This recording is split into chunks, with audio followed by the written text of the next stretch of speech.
Hi, welcome to Chapter 11 of All Quiet on the Western Front. These are the last two chapters. Chapter 12 is very short, so we'll try and get Chapter 11 done in one shot. So everything is beginning to come full circle, and so we're looking for the big ideas, what the author is trying to tell us, how he sums things up, what's important, what's desperately important for him to get across to all of us. So chapter 11 on page 271, Paul is completely decimated.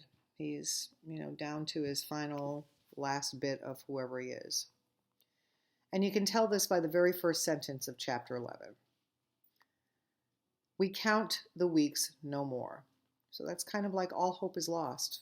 We don't even care about time anymore.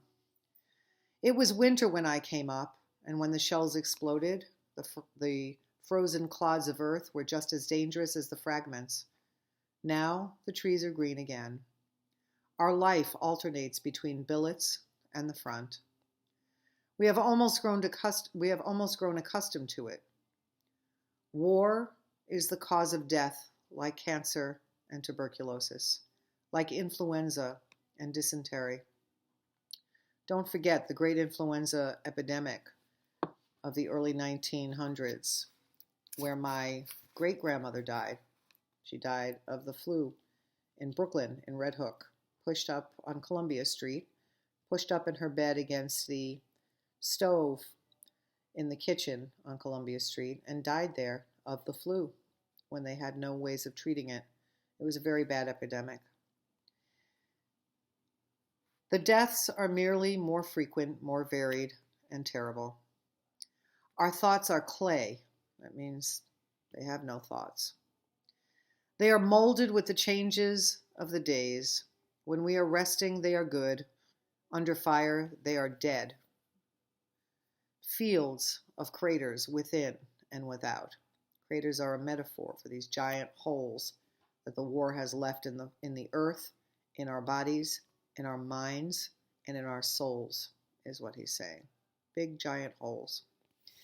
Everyone is soul, not only ourselves here. I'm sorry. The things that existed before are no longer valid. They no longer make sense anymore. The world as it was before we knew this, the before and after of war, that doesn't make sense to us anymore. And one practically knows them no more. Distinctions, breeding, education are changed, are almost blotted out and hardly recognizable any longer. Who has money, who's more important than who, all of those superficial things no longer matter. Sometimes they give an advantage for profiting by a situation, but they also bring consequences along with them. In that they arouse prejudices which have to be overcome. It is though formerly we were coins of different provinces, and now we are melted down and all bear the same stamp. All soldiers everywhere are in the same position. To rediscover the old distinctions, the metal itself must be tested. First we are soldiers, and afterwards, in a strange and shamefaced fashion, individual men as well. The idea of being shamefaced, of not having a place in the world, being ashamed of that because you went to war, and that you've killed people. It is a great brotherhood, and great here doesn't mean fabulous. It means gigantic brotherhood, which adds something of the good fellowship of the folk song, the feeling of solidarity and of convicts. So he's likening himself and the other soldiers to people who are in jail, and of the desperate loyalty to one another of men condemned to death, to a condition of life arising out of the midst of danger, out of the tension and forlornness of death. Forlorn, to be forlorn means to be sad. Seeking in a wholly unpathetic way a fleeting enjoyment of the hours as they come. So that means they have to truly live in the moment. The only happiness they get is right there in the moment. They can think of the future no longer. They don't think of their past. They think only of what's happening now, and in the moment of the happiness there. If one wants to appraise it, it is at once heroic and banal. Banal is boring. So it's heroic at the same time that it's boring. How ironic is that? But who wants to do that? Who wants to appraise it? Who wants to think about it? It is this, for example, that makes Jaden spoon down his ham and pea soup in such tearing haste so fast when an enemy attack is reported, simply because he cannot be sure that in an hour's time he will be alive. We have discussed it at length, whether it is right or not to do so. Cat condemns it because, he says, a man has to reckon with the possibility of an abdominal wound, and that is more dangerous on a full stomach than on an empty one. So he eats less, so that if he gets a stomach wound, it won't hurt more then. Such things are real problems. They are serious matters to us. They cannot be otherwise. Here, on the borders of death, life follows an amazingly simple course. It is limited to what it is most necessary. All else lies buried in gloomy sleep. In that, besides our primitiveness and our survival, were we more subtly differentiated, we must long since have gone mad, have deserted, or have fallen. As in a polar expedition, here we have a giant simile, as in a polar expedition, every expression of life must serve only the preservation of existence, and is absolutely focused on that. All else is banished because it would consume energies unnecessarily. That is the only way to save ourselves. In the quiet hours, when the puzzling reflection of former days like a blurred mirror projects beyond me the future of my present existence, I often sit over against myself as before a stranger and wonder how the unnameable active principle that calls itself to life has adapted itself even to this form. In other words, he's looking in the mirror of his soul and he doesn't even recognize himself. All other expressions lie in a winter sleep metaphor. Life is simply one continual watch against the menace of death. It has transformed us into unthinking animals. Super important message. In order to give us the weapon of instinct, it has reinforced us with dullness so that we do not go to pieces before the horror, which would overwhelm us if we had clear, conscious thought. It has awakened in us the sense of comradeship so that we escape the abyss of solitude. Notice that they use the word abyss over and over again.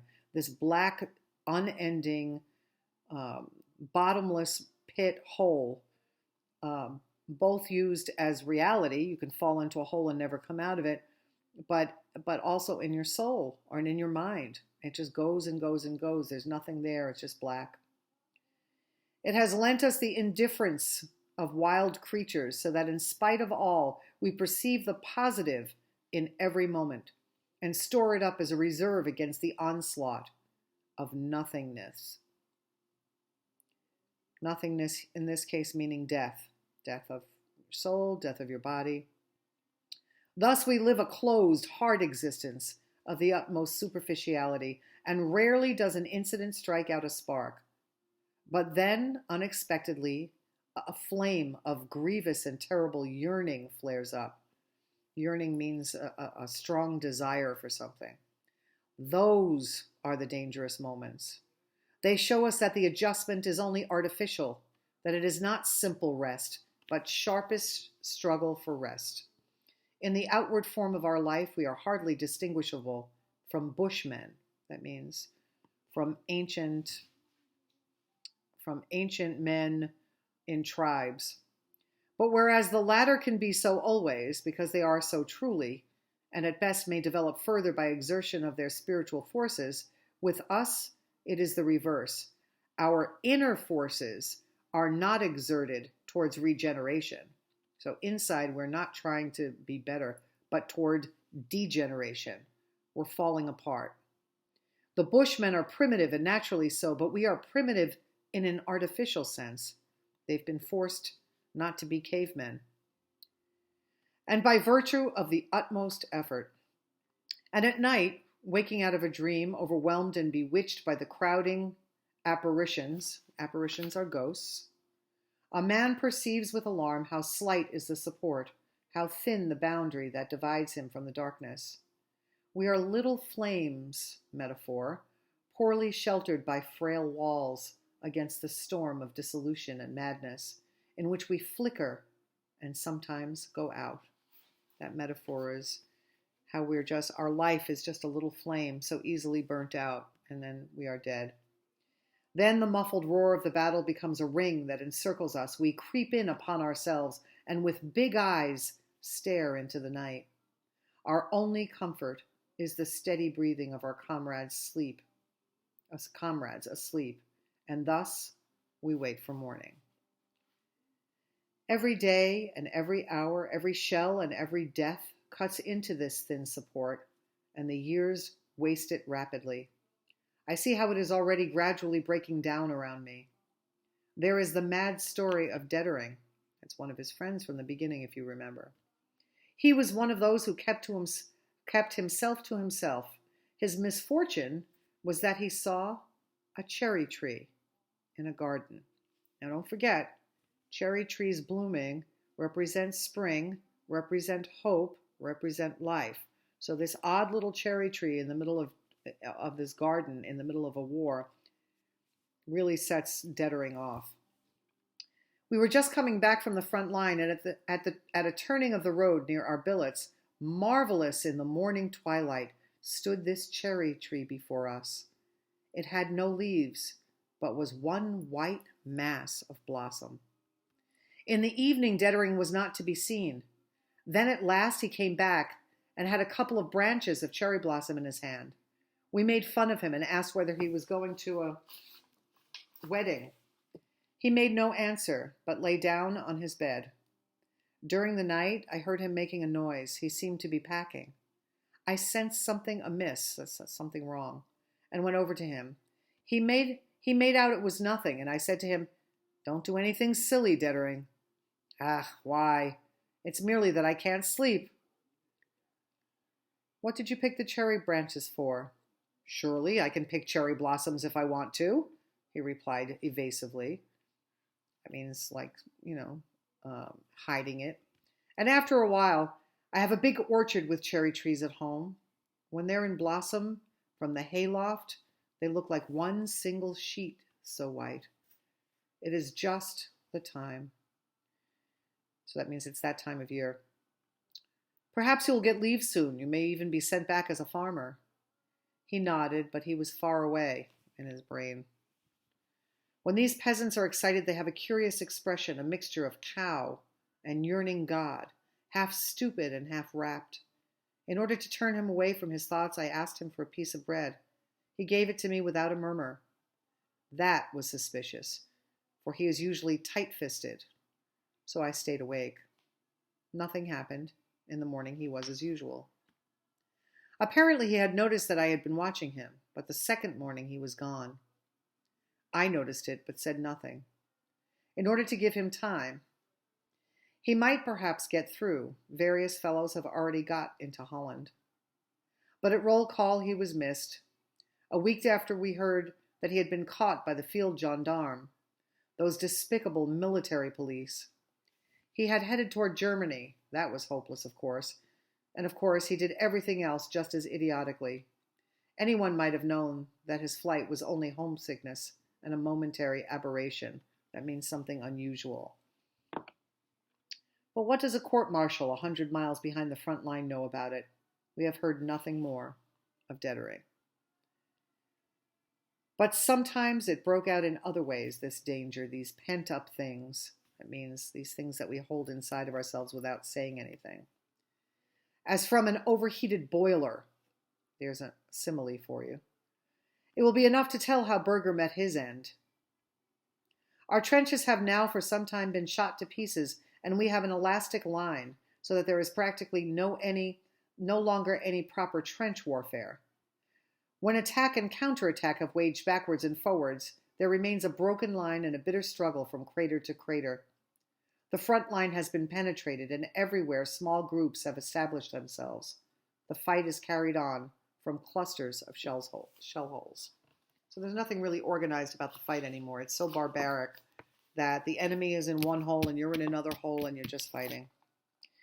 We are in a crater. The English are coming down obliquely. They are turning our flank and working in behind us, so they're kind of hidden. We are surrounded. It is not easy to surrender. Fog and smoke hang over us. No one would recognize that we wanted to give ourselves up. And perhaps we don't want to. A man doesn't even know himself at such moments. A man doesn't even know himself at such moments. We hear the explosions of the hand grenades coming toward us. Our machine gun sweeps over the semicircle in front of us.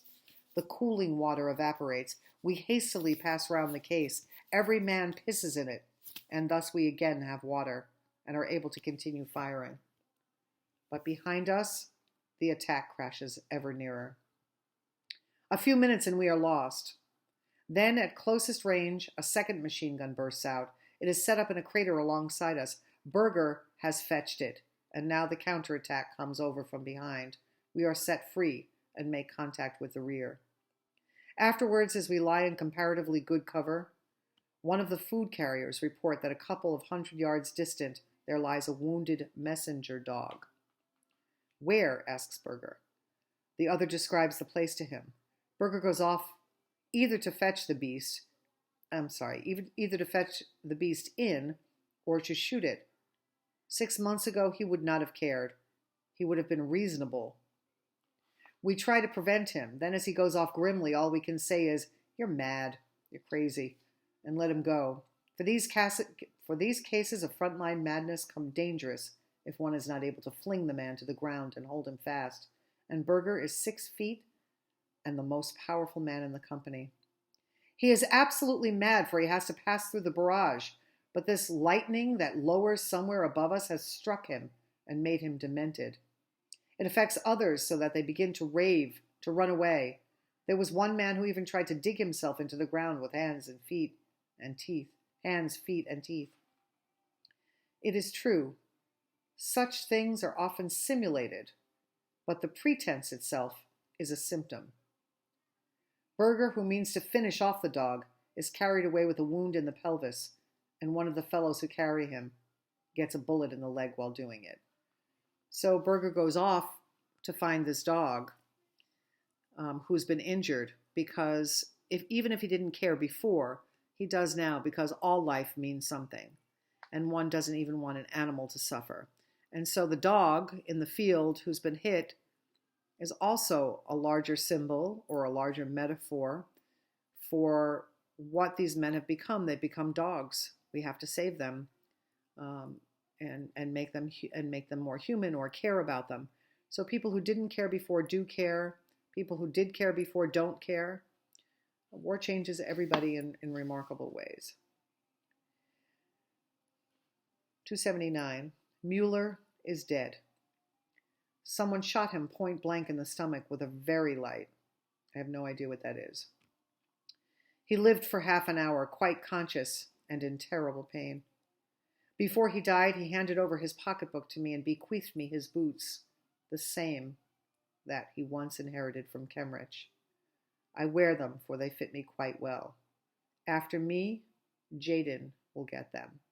I have promised them to him.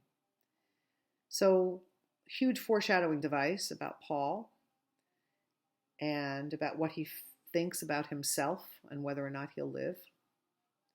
We have been able to bury Mueller, but he is not likely to remain long undisturbed.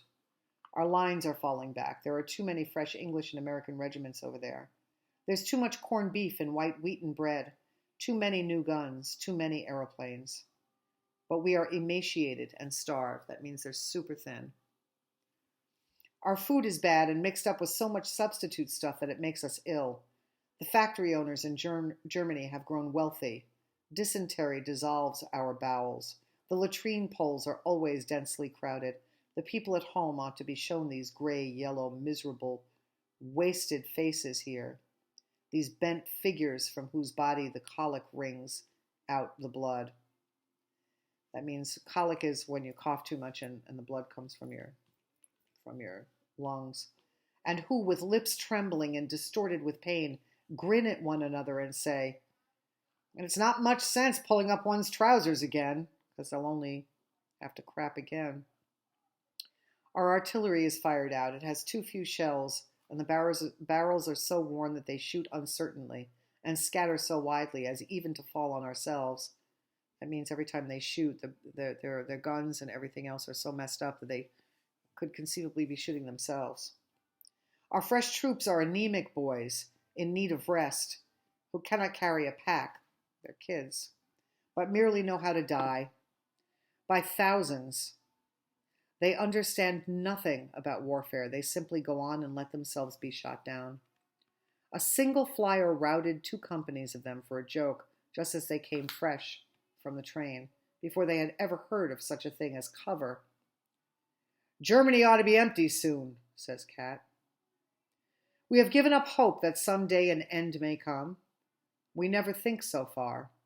A man can stop a bullet and be killed. He can get wounded, and then the hospital is his next stop. There, if they do not amputate him, he sooner or later falls into the hands of one of those staff surgeons who, with the War Service Cross in his buttonhole, says to him, "What, one leg a bit shorter? If you have any pluck, you don't need to run at the front. The man is A1. Dismiss." So even if they're still injured, they send them back. "All right, you're good as, you'll do." Cat tells a story that has traveled the whole length of the front from the Vosges, I don't know how to pronounce that, Vosges to Flanders. Flanders is in France. Of the staff surgeon who reads the names on the list, and when a man comes up before him, without looking up, says, "A1. A1 means you're good enough to go back to the front. "We need soldiers up there." A fellow with a wooden leg comes up before him. The staff surgeon again says, "A1. And then, Cat raises his voice, the fellow says to him, "I already have a wooden leg, but when I go back again and they shoot off my head, then I will get a wooden head made and become a staff surgeon." This answer tickles us all immensely. There may be good doctors, and there are lots of them. All the same, every soldier sometime during his hundreds of inspections falls into,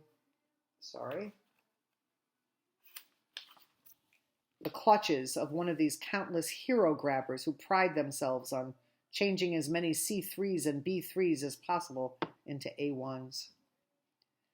There are many such stories. They are mostly far more bitter. All the same, they have nothing to do with mutiny or lead swinging. They are merely honest and call a thing by its name, for there is a very great deal of fraud, injustice, and baseness in the army. Now the author's coming right out and saying it through Paul. It is nothing that regiment after regiment returns again and again to the ever more hopeless struggle, that attack follows attack along the weakening, retreating, crumbling line. From a mockery, the tanks have become a terrible weapon.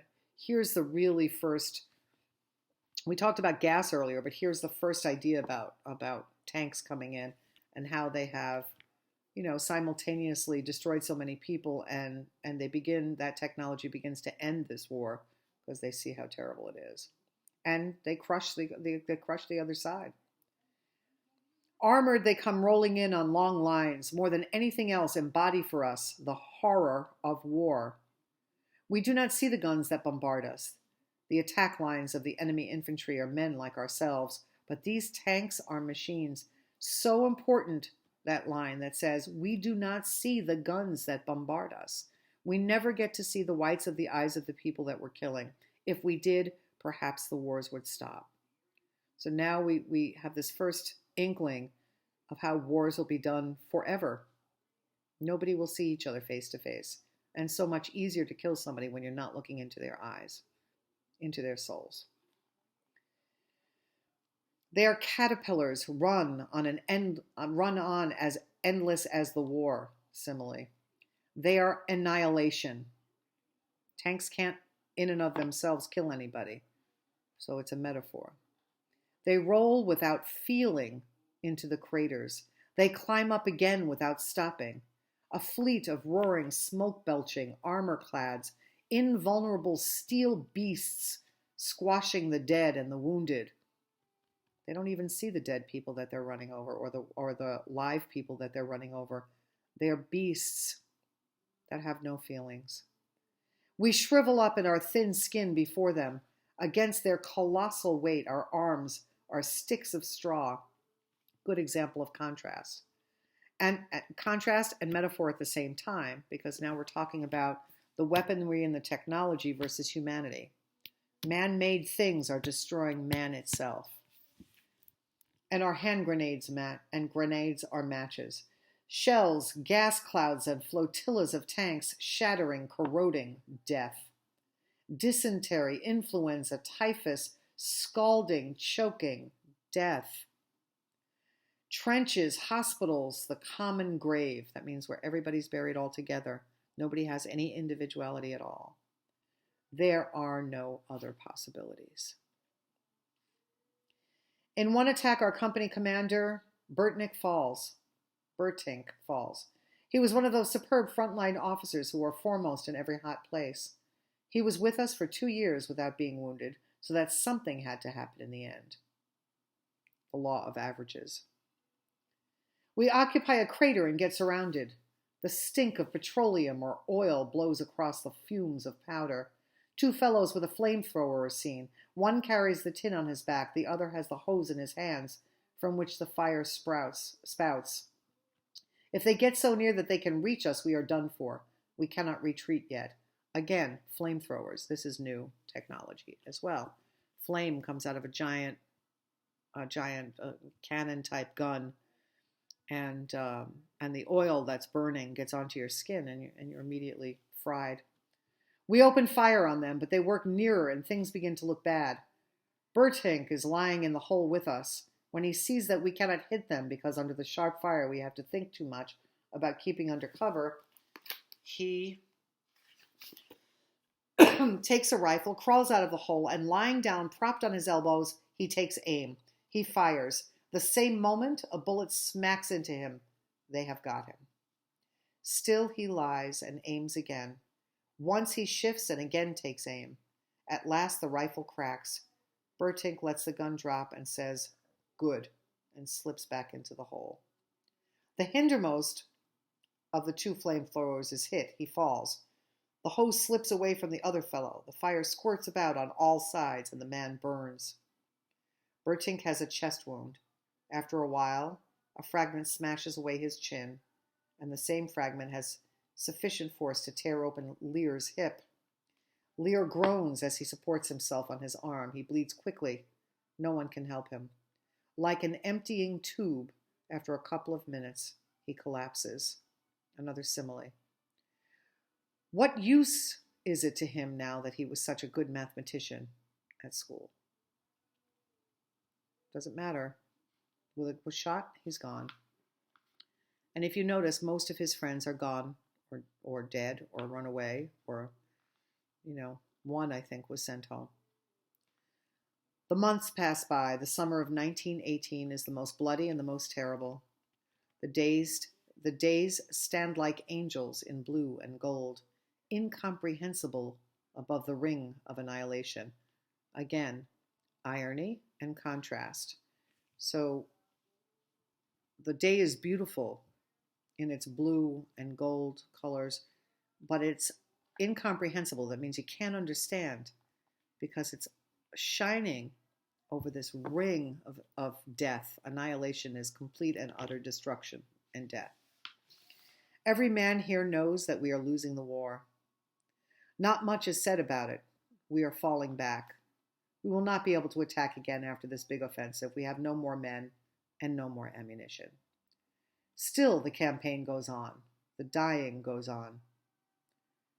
Summer of 1918. Never has life in its niggardliness. This is where the word nigger originally comes from. That means it was originally meant to mean that it's stingy or cheap, that somebody who holds on to their money and never shares with anybody. That's what that means. And in this case, when it says never has life in its cheapness, in its holding back away from us, seemed to us so desirable as now. The red poppies in the meadows We're hitting imagery again and contrast in one paragraph. The red poppies in the meadows round our billets, the smooth beetles on the blades of grass, the warm evening in the cool, dim rooms, the black, mysterious trees of the twilight, the stars, the flowing waters, dreams and long sleep. Oh, life, life, life. Summer of 1918. Never was so much silently suffered as in the moment when we depart once again for the front line. Wild, tormenting rumors of an armistice, that means a peace treaty, and peace are in the air. They lay hold on our hearts and make the return to the front harder than ever. Summer of 1918. Never was life in the line more bitter and full of horror than in the hours of the bombardment, when the blanched faces lie in the dirt and the hands clutch at the one thought. No, no, not now at the last moment. People are saying, don't kill me now. If the war is going to be over, I don't want to die now. Not at the last minute. Summer of 1918. Breath of hope that sweeps over the scorched fields, raging fever of impatience, of disappointment, of the most agonizing terror of death. Insensate question, why?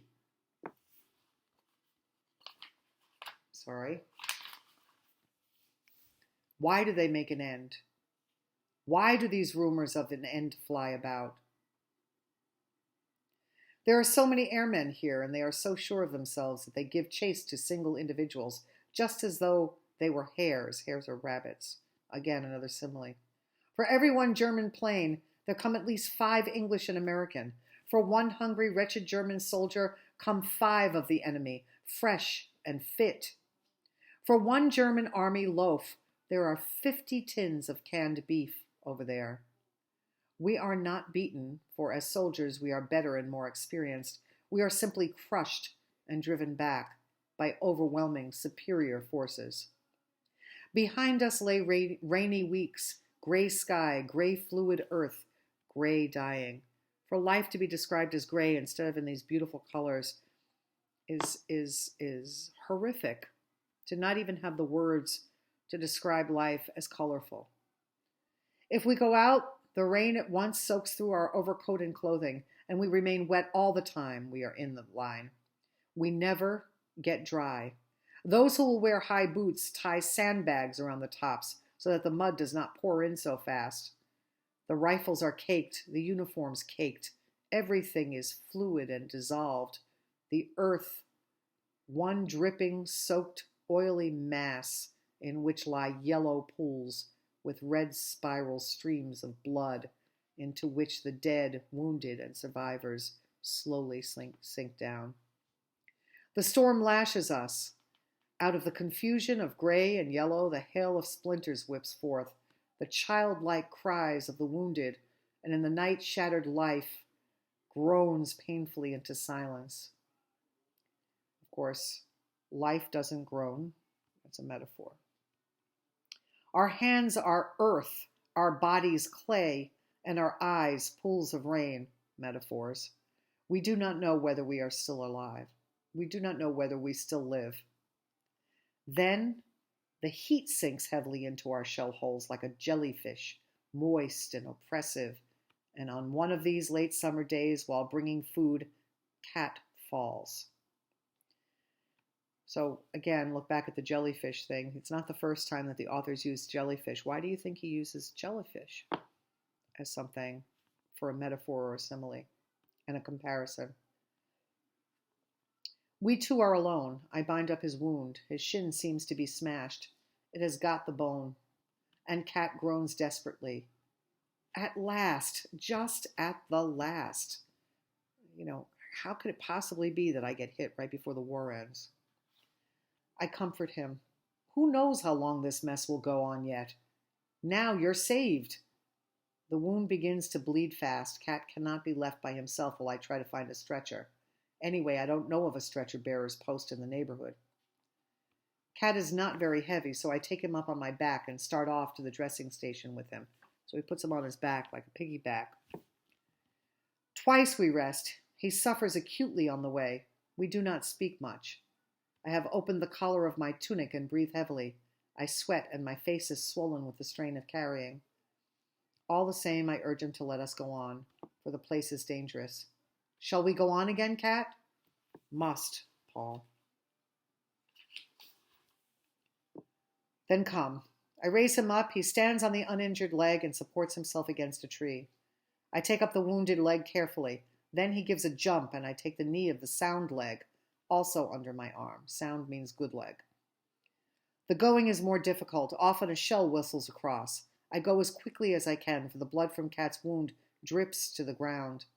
We cannot shelter ourselves properly for the explosions. Before we can take cover, the danger is all over. We lie down in a small hole to wait till the shelling is over. I give Cat some tea from my water bottle. We smoke a cigarette. Well, Cat, I say gloomily, we're going to be separated at last. He is silent and looks at me. Do you remember, Cat, how we commandeered the goose? And how you brought me out of the barrage when I was still a young recruit and was wounded for the first time? I cried then. Cat, that is almost 3 years ago. He nods. The anguish of solitude rises up in me. When Cat is taken away, I will not have one friend left. Cat, in any case, we must see one another again, if it is peacetime before you come back. Do you think that I'll be marked A1 again with this leg? He asks bitterly. With rest, it'll get better. The joint is quite sound. It may get all right again. Give me another cigarette, he says. Perhaps we could do something together later on, Cat. I am very miserable. It's impossible that Cat, my friend, Cat with the drooping shoulders and the poor, thin mustache, Cat whom I know as I know no other man, Cat with whom I have shared these years. It is impossible that perhaps I shall not see Cat again. In any case, give me your address at home, Cat, and here is mine. I'll write it down for you. I write his address in my pocketbook. How forlorn, again that means sad, I am already, though he still sits here beside me. Couldn't I shoot myself quickly in the foot so as to be able to go with him? Suddenly Cat gurgles and turns green and yellow. Let us go on, he stammers. I jump up, eager to help him. I take him up and start off at a run, a slow, steady pace so as to not jolt his leg too much. My throat is parched. Everything dances red and black before my eyes. I stagger on doggedly and pitilessly, and at last reach the dressing station. There I drop down on my knees, but have still enough strength to fall onto the side where Cat's sound leg is. After a few minutes, I straighten myself up again. My legs and my hands tremble. I have trouble in finding my water bottle to take a pull. My lips tremble as I try to think, but I smile. Cat is saved. After a while, I begin to sort out the confusion of voices that falls on my ears. You might have spared yourself that, says an orderly. I look at him without comprehending. He points to Cat. He's stone dead. I do not understand him. He has been hit in the shin, I say. The orderly stands still. That as well. I turn round. My eyes are still dulled. The sweat breaks out on me again. It runs over my eyelids. I wipe it away and peer at Cat. He lies still. Fainted, I say quickly. The order whistles softly. I know better than that. He is dead. I'll lay any money on that. I shake my head. Not possible. Only 10 minutes ago I was talking to him. He's fainted. Cat's hands are warm. I pass my hand under his shoulders in order to rub his temples with some tea. I feel my fingers become moist. As I draw them away from behind his head, they are bloody. You see? The orderly whistles once more through his teeth. On the way, without my having noticed it, Cat has caught a splinter in the head. There is just one little hole. It must have been very tiny. It must have been a very tiny stray splinter. But it has sufficed. That means it's enough. Cat is dead. Slowly I get up. Would you like to take his pay book and his things? The lance corporal asks me. I nod, and he gives them to me. The orderly is mystified. You are not related, are you? No, we are not related. No, we are not related. But they really are, aren't they? Do I walk? Have I feet still? I raise my eyes. I let them move round and turn myself with them. One circle, and I stand in the midst. All is as usual. Only the militiaman Stanislas Kaczynski has died. Then I know nothing more. And so this is the end of his life, at the end of this chapter, chapter 11. The one thing that they were able to hold on to, their comradeship, their friendship, forged in war and battle and through such tragedy, they no longer have and can have. And so next up, chapter 12, try and think of what the author is trying to tell you.